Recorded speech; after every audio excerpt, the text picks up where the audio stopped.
Assalamualaikum warahmatullahi wabarakatuh. Bayangkan, Anda sedang bertawaf di Masjidil Haram, ribuan orang mengelilingi Ka'bah, air mata mengalir deras di pipi, dan dalam khusyuknya doa, tiba-tiba seseorang menepuk pundak Anda. Anda menoleh, dan wajah yang muncul adalah wajah orang tua Anda, yang sudah wafat 10 tahun lalu. Mustahil? Tapi inilah kisah nyata yang menggetarkan hati, terjadi di Mekah Al-Mukarramah. Kisah ini datang dari seorang jamaah haji asal Indonesia, bernama Ziyad. Ia berangkat ke Tanah Suci dengan hati yang penuh kerinduan, bukan hanya untuk menjalankan ibadah, tapi juga untuk mengobati luka lama yang tak pernah benar-benar sembuh, kehilangan ayahnya 10 tahun silam. Sejak wafatnya sang ayah, Ziyad selalu merasa ada bagian dari hidupnya yang hilang dan tak tergantikan. Saat kaki Ziyad menginjakkan tanah Mekah, hatinya langsung bergetar. Ia merasa ada sesuatu yang berbeda. Bukan hanya karena suci dan agungnya tempat itu, tapi seperti ada hadirnya seseorang yang dulu pernah ia kenal begitu dalam. Ia mengabaikannya, menganggap itu hanyalah perasaan emosional seorang anak yang rindu pada ayahnya. Namun, semuanya berubah saat malam keempat. Di tengah hiruk-pikuk jamaah yang tawaf mengelilingi Ka'bah, dalam kepasrahan doa yang begitu dalam, Ziyad mengalami kejadian yang tak akan pernah bisa dijelaskan oleh logika manusia. Seseorang menyentuh bahunya, dan suara lembut yang sangat familiar berbisik, "Ziyad, kamu masih mengingatku." Sebelum keberangkatan haji, Ziyad adalah seorang pria biasa. Ia bekerja sebagai guru di sekolah swasta kecil, hidup sederhana, dan tidak terlalu menonjol dalam hal ibadah. Namun satu hal yang selalu menguatkannya adalah doa dari ibunya yang selalu berkata, "Doakan ayahmu di Tanah Suci nanti, nak, siapa tahu Allah pertemukan kalian, meski di alam yang berbeda." Kalimat itu selalu menempel di benaknya, seakan menjadi isyarat. Maka ketika mendapat kesempatan berhaji melalui undangan mendadak karena pengganti jamaah lain yang gagal berangkat, Ziyad menerimanya tanpa berpikir panjang. Ia merasa ada sesuatu yang sedang Allah siapkan untuknya. Sejak di Madinah, ia sudah sering bermimpi tentang ayahnya, namun tidak dalam bentuk yang menyeramkan atau membingungkan.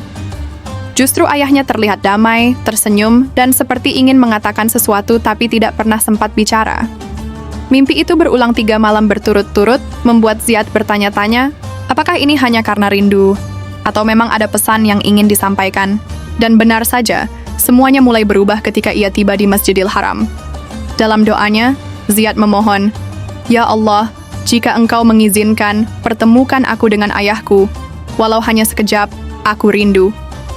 Tangisnya pecah saat itu, dan tak ia sangka Allah akan menjawab doanya secara langsung. Malam keempat, suhu Mekah cukup sejuk. Angin gurun berhembus pelan di antara lautan manusia. Ziyad baru saja menyelesaikan 7 putaran tawaf dan berniat mencari tempat untuk sholat sunnah.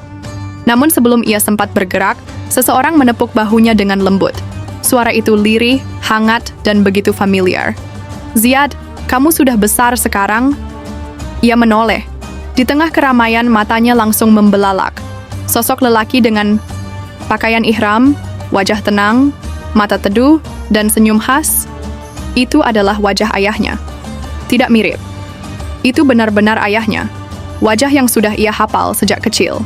Wajah yang ia cium untuk terakhir kali 10 tahun lalu, saat jenazahnya dibawa ke pemakaman. Ziyad terpaku. Ia ingin berteriak, ingin menangis, tapi tubuhnya membeku.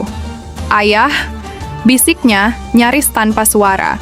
Sosok itu hanya tersenyum dan berkata, "Terima kasih telah mendoakan ayah. Allah memperkenankan kita bertemu untuk sekejap." Air mata Ziyad mengalir deras tanpa ia sadari. Mereka duduk di pinggiran masjid, seolah waktu melambat untuk mereka. Tidak ada seorang pun yang memperhatikan mereka. Seolah dunia menghilang hanya menyisakan 2 jiwa yang dipertemukan kembali oleh takdir Allah yang Maha Kuasa. Ziyad tidak tahu apakah ini mimpi atau nyata. Tapi apa yang ia lihat, ia rasakan, dan ia dengar, semuanya terlalu nyata untuk sebuah mimpi. Dalam pertemuan singkat itu, ayah Ziyad tak banyak berkata. Namun setiap kalimat yang keluar darinya seakan memiliki makna yang dalam dan menusuk hati. Ia tidak bicara tentang dunia, tidak pula menanyakan kabar atau harta, tapi ia bertanya, "Apakah kamu sudah menjadi orang yang bermanfaat, Ziyad?" Pertanyaan itu menusuk. Ziyad hanya bisa menunduk, terisak. Ia merasa belum melakukan apa-apa yang benar-benar berarti. Ayahnya tersenyum, lalu menyentuh pundaknya dengan lembut. Jangan tunggu sampai kehilangan baru sadar pentingnya waktu. Hidup bukan tentang lama atau sebentar, tapi tentang makna. Ziyad mendengarkan dengan mata berkaca-kaca. Ia tak tahu harus menjawab apa. Rasa rindu dan haru membuncah menjadi satu, tak bisa diucapkan dengan kata. Malam itu, suara sekeliling seperti hilang. Dentingan suara azan, hiruk-pikuk jamaah lain, bahkan langkah kaki sendiri tak lagi terdengar. Hanya suara lembut sang ayah dan detak jantung Ziyad yang memimpin malam itu. Ia merasa seperti sedang berada di antara dua dunia. Dunia nyata dan dunia akhirat. Bertemu hanya sekejap tapi penuh berkah. Sang ayah lalu berkata, "Waktuku sudah habis. Nak, ini hanya hadiah dari Allah karena doa-doamu yang tak putus. Teruslah menjadi cahaya dalam kegelapan, dan jangan lupa siapa kamu sebenarnya." Setelah itu, sosok sang ayah bangkit perlahan, mengucapkan salam, dan perlahan-lahan berjalan menjauh, meninggalkan Ziyad yang duduk menangis terseduh-seduh. Setelah kepergian sosok itu, Ziyad tak langsung bangkit. Ia masih terpaku di tempat duduk, dadanya sesak, matanya sembab. Ia memandangi kerumunan yang berlalu lalang dan bertanya dalam hati, apakah semua ini benar? Apakah tadi itu sungguh terjadi? Ataukah hanya khayalan semata? Tapi setiap kata dan sentuhan yang ia rasakan terlalu nyata untuk dilupakan. Ziyad mencoba mencari sosok ayahnya di antara kerumunan.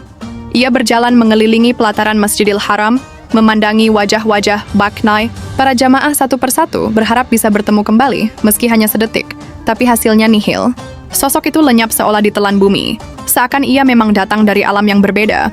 Saat ia kembali ke hotel, ia langsung menulis semua yang ia alami di dalam buku catatan kecilnya. Ia takut jika semua ini hanya akan tinggal sebagai memori yang perlahan memudar. Tapi setiap tulisan yang ia goreskan terasa begitu hidup. Seakan ia sedang menulis kembali percakapan terakhir dengan orang yang paling ia rindukan. Malam itu, ia tidak tidur. Ia hanya duduk, merenung, memandangi langit Mekah dari balik jendela. Bintang-bintang tampak lebih dekat, dan hatinya terasa lebih tenang dari biasanya. Apakah ini bentuk cinta Allah? Ataukah ini teguran? Atau justru hadiah dari rindu yang tulus? Keesokan harinya, saat Ziyad mengunjungi tempat-tempat penting di sekitar Masjidil Haram, ia terus memikirkan kejadian malam itu. Kenangan masa kecil bersama ayahnya tiba-tiba mengalir deras di benaknya.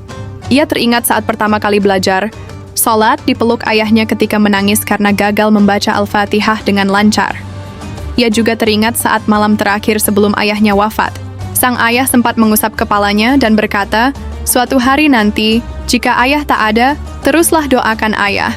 Doa anak yang soleh akan menembus langit, lebih tinggi dari tangisan." Waktu itu, Ziyad hanya mengangguk tanpa benar-benar paham maknanya. Kini, kalimat itu seperti hidup kembali. Kenangan-kenangan itu tak hanya membuat Ziyad larut dalam nostalgia, tapi juga memotivasinya untuk berubah. Ia merasa seperti telah mendapatkan tugas baru dari pertemuan tersebut. Ia mulai menata kembali hidupnya, memperbaiki ibadahnya, dan lebih giat menebar manfaat. Dan yang lebih penting, ia menyadari bahwa kematian bukan akhir dari segalanya. Ia percaya, pertemuan di alam dunia dan alam ruh bukanlah hal mustahil jika Allah menghendaki. Mekah menjadi saksi akan pertemuan dua jiwa yang telah lama terpisah oleh waktu dan alam, namun disatukan kembali oleh cinta dan doa. Ziyad tidak langsung menceritakan kisah ini kepada siapapun. Ia menyimpannya rapat-rapat di dalam hatinya. Baginya, ini adalah karunia dan rahasia antara dirinya, sang ayah, dan Allah. Ia khawatir jika menceritakannya terlalu dini, orang-orang akan meremehkan atau bahkan menganggapnya gila. Namun setiap kali ia merenung, ia merasa hatinya semakin lapang. Seolah-olah beban bertahun-tahun telah terangkat. Rasa bersalah karena tidak berada di sisi ayahnya saat ia wafat, rasa hampa karena tak sempat mengucapkan salam perpisahan, semuanya kini telah sirna. 3 hari kemudian, Ziyad menyelesaikan seluruh rangkaian ibadah hajinya dengan tenang. Ia tak lagi merasa sendirian. Setiap kali ia duduk dan berdoa, ia merasa ayahnya turut hadir di sisi, menyimak setiap kata, dan tersenyum dari kejauhan. Mekah telah mengubah hidupnya. Bukan hanya secara spiritual, tapi juga secara batin. Ketika kembali ke Indonesia, ia membawa pulang oleh-oleh bukan hanya kurma atau air zam-zam, tapi sebuah kisah yang tak bisa dibeli oleh siapapun, kisah pertemuan. yang mustahil, namun terjadi di tempat yang paling suci di muka bumi. Apa makna dari pertemuan Ziyad dengan ayahnya? Apakah ini hanya halusinasi karena rindu? Ataukah benar-benar perjumpaan ruh yang diizinkan oleh Allah? Tak ada satupun yang bisa menjawab dengan pasti. Namun satu hal yang pasti, hati Ziyad berubah. Dan perubahan hati adalah tanda bahwa peristiwa itu nyata. Dalam Islam kita percaya bahwa ruh para orang saleh memiliki kedekatan tersendiri dengan dunia. Ada kisah-kisah tentang ruh yang mengunjungi keluarganya, atau datang dalam mimpi sebagai peringatan dan pelipur lara. Maka bukan tak mungkin, jika dalam keadaan dan tempat yang sangat suci seperti Mekah, Allah mempertemukan kembali anak dan orang tuanya.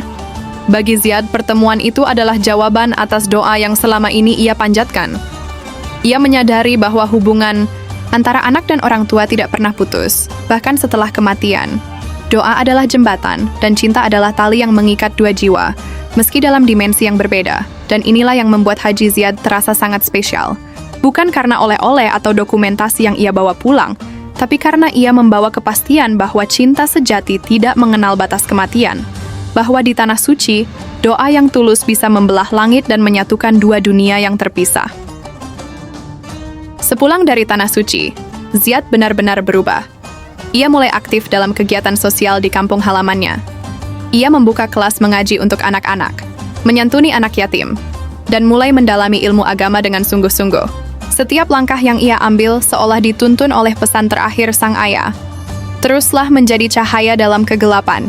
Ia berhenti mengejar ambisi duniawi yang dahulu membutakannya. Kini ia hidup dengan tujuan yang lebih mulia, menjadi manfaat untuk orang lain. Ia menyadari bahwa kehidupan ini bukan tentang seberapa banyak yang kita kumpulkan, tapi seberapa banyak kebaikan yang kita tinggalkan. Kisah Ziyad menyebar perlahan dari mulut ke mulut. Banyak orang yang terinspirasi oleh perubahan drastisnya, namun hanya sedikit yang tahu alasan di balik perubahan itu. Ia tetap menyimpan kisah pertemuannya sebagai harta karun hati yang paling berharga. Ziyad kini bukan hanya seorang alumni haji, tapi juga pelita kecil di lingkungannya. Dan setiap kali ia mendoakan ayahnya, ia yakin senyum itu kembali muncul entah di mana, entah dalam dimensi mana, karena cinta yang abadi tak pernah benar-benar pergi. Sahabat sekalian, kisah ini memberi kita pelajaran yang sangat dalam, bahwa rindu yang tulus, doa yang ikhlas, dan cinta yang bersih dari syirik dapat menjangkau langit dan menembus batas dunia. Tak ada yang tak mungkin jika Allah menghendaki. Bahkan pertemuan antara yang hidup dan yang telah tiada bisa saja terjadi, sebagai bentuk rahmat dan hikmah yang tersembunyi.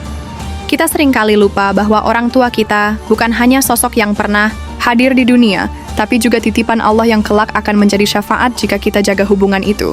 Berbakti kepada mereka tidak berhenti saat mereka wafat. Doa, sedekah atas nama mereka, dan amal jariah adalah bentuk cinta sejati. Jika kita masih memiliki orang tua, peluklah mereka. Hargai setiap detik kebersamaan, dan jika mereka telah tiada, jangan pernah berhenti mendoakan. Karena bisa jadi, satu doa dari kita di bumi adalah sebab mereka tersenyum di alam barzakh. Ziyad adalah kita. Ia mewakili semua jiwa yang menyesal setelah kepergian orang tua, tapi juga mewakili harapan bahwa selama hidup belum berakhir, kita masih bisa memperbaiki segalanya. Dan siapa tahu, mungkin suatu hari nanti kita pun akan diberi karunia sebuah pertemuan yang tak pernah kita duga. Sahabat sekalian, itulah kisah haru tentang Ziyad dan ayahnya, sebuah pertemuan yang tak mungkin, namun terjadi di tempat yang paling mulia di muka bumi. Kisah ini bukan hanya tentang keajaiban, tapi tentang makna hidup, cinta, dan perjalanan hati menuju Allah. Jika video ini menyentuh hati Anda, jangan ragu untuk membagikannya kepada orang lain. Semoga bisa menjadi pengingat bahwa cinta sejati tidak pernah mati, dan bahwa doa dari hati yang tulus adalah kekuatan yang mampu mengguncang langit. Jangan lupa tinggalkan komentar jika Anda punya kisah serupa, atau cukup tuliskan nama orang tua Anda di kolom komentar sebagai bentuk doa. Siapa tahu, dari ribuan komentar, ada satu yang diijabah oleh Allah. Terima kasih telah menyaksikan video ini. Semoga kita semua diberi kesempatan untuk bertemu orang-orang tercinta baik di dunia maupun di akhirat. Wassalamualaikum warahmatullahi wabarakatuh.